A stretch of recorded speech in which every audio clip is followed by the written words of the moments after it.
David, thank you. New here at 4, the House passes a bill to repeal its 1864 abortion ban. It was upheld by the Supreme Court earlier this month, and now Governor Newsom has held a news conference offering to provide abortion care for Arizonans here in California. Our Conan Nolan's live in our newsroom now. He has more on the governor's proposed plan. Conan. That's right. Keep in mind, this was Phoenix, this was Sacramento, and also in Washington, D.C., a Supreme Court hearing on the issue the Democrats believe will be a winning one for them in the fall, and Republicans, at least many of them, are hoping to get behind them.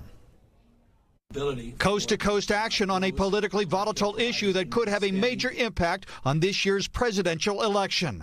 Abortion rights. Today in Sacramento, Jennifer Newsom, California's first partner, assailing red state anti-abortion laws, particularly the near-total ban in Arizona, encouraging women seeking abortions to come to California. In California, we value women. In California, we value women's health. Sable and her husband, Governor Gavin Newsom, today appearing with the Democratic Women's Legislative Caucus, announcing an urgency bill that would allow abortion providers in Arizona an expedited license to practice in California. State Senator Nancy Skinner of Oakland. And our Arizona sisters can come to California to get the health care that they need from their own doctors who they rely on. And Arizona doctors can come to California without fear of spending 2 to 5 years in prison, which are the criminal penalties associated with that law. And with that, I vote aye. But they may not need the legislation after all. Today, Arizona's House of Representatives, on its third attempt, narrowly voted to overturn the 1864 abortion ban, which had been reinstated by the state's high court. This after 3 Republicans joined Democrats approving the repeal. The measure must now go before the Arizona State Senate. Arizona's governor says she will sign the law.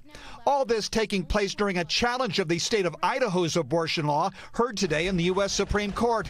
The Biden administration sued the state, saying its restrictive laws on abortion cannot override a federal law requiring hospitals provide emergency care, even when that care means an abortion. Her life is not in peril, but she's going to lose her reproductive organs. And yet Idaho says, sorry, no abortion here.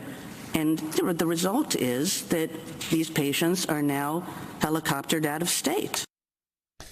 The Susan B. Anthony Campaign for Life issued a statement saying as it is to the governor of California, Gavin Newsom is going to great lengths to increase the profits of abortion businesses by lying to voters in ads and attempting to undermine states that value the lives of unborn children.